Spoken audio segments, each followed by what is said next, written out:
Lean and Six Sigma reduces the costs, reduces the defects, wastes, rework, cycle times in a company. It also improves the quality, production efficiency, productivity, customer satisfaction, capacity, profitability, and resilience.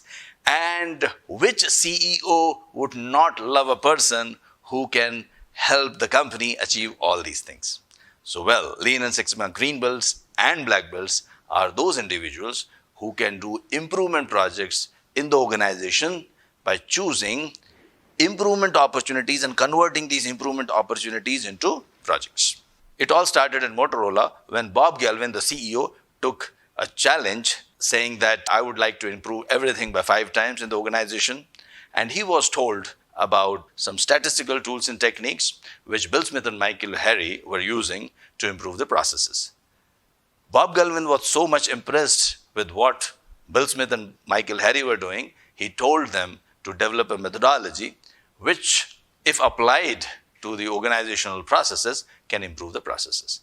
So he was particularly impressed with what Bill Smith and Michael Harry were doing. They were choosing improvement projects. Now, what is the definition? As I told you, definition of a project is it has a starting point, it has an end point, it doesn't exist after some time. So Bill Smith and Michael Harry would translate the improvement opportunities in the organization to projects, and applying tools and techniques of statistics, they would find the root causes of the problem, and then after solving the root causes of the problem would impact the organizational bottom line.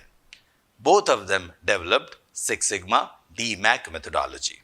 They started training the green belts and black belts. Green belts and black belts were the people who could fight all the quality related problems in the organizations.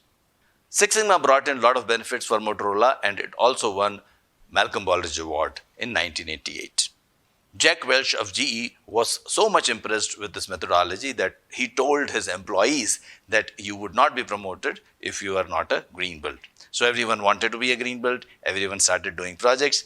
Then GE started telling their vendors and suppliers that if you want to have business from GE, you need to implement Six Sigma. So vendors also started asking what is Six Sigma, and GE would say that we will send our master black belts and train you in this methodology. So in this manner, Lean Six Sigma spread out around the world, and today almost 80% of the Fortune 100 companies and many more companies around the world have implemented Six Sigma and Lean.